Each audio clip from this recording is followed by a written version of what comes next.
After that, I start messing around with reverbs and delays. And with reverbs, I love many different reverbs, but one of my favorites is RAUM, RAUM from Native Instruments. That's just a great reverb and it sounds amazing on everything. Really, really sounds good. With delays, I use an assortment of delays. There's ones that you can find in your DAW, or you can download or purchase different delays. There are free ones. There are ones for purchase for sure. Just all depends what you're looking for.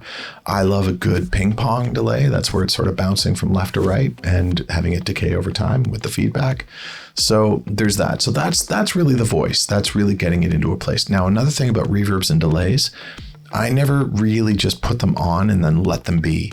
I like to go through the entire track and automate the levels so that there's moments where there is no reverb. There's moments where there's a lot of reverb. There's moments where it just feels like it's alive.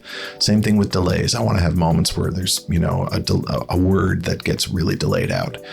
So I'll never just put it on and just leave it. To me, that's super boring. You got to automate these things in order to make everything feel alive and put emotion into that reverb and delay. Put emotion into everything.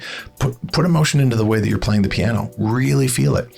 Also, make sure that the piano is not drowning out your vocal in performance and in volume. Make sure that the piano is supporting what the vocal is doing. Make sure that it never steps out of line and says, look at me, I'm really cool, I'm really important, and I'm more important than the vocal, because then the listener has no idea really what to look at or what to listen to. So make sure that the part that you play for the piano really just supports the vocal and lifts it up. The vocal is the most important thing in this case. In any case, really, if you have a vocal is to be protected at all costs.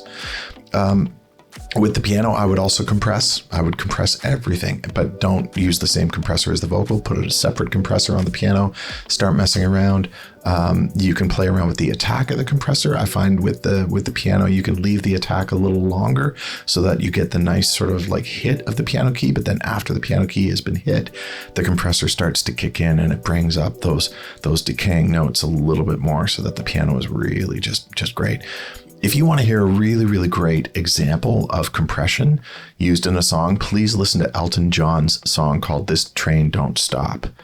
It is phenomenal. It's a real masterclass in great compression. Everything is compressed like crazy, and it just is so in your face and just amazing. Really, really good. Another one is Tom Petty's Wildflowers. That's a great song that is just compressed like crazy, but it just feels really, really good. And then just play around with the mix. Just really see, automate the levels of the piano. Maybe at the beginning in the intro it could be louder, but then you could pull it back a little bit to support the vocal.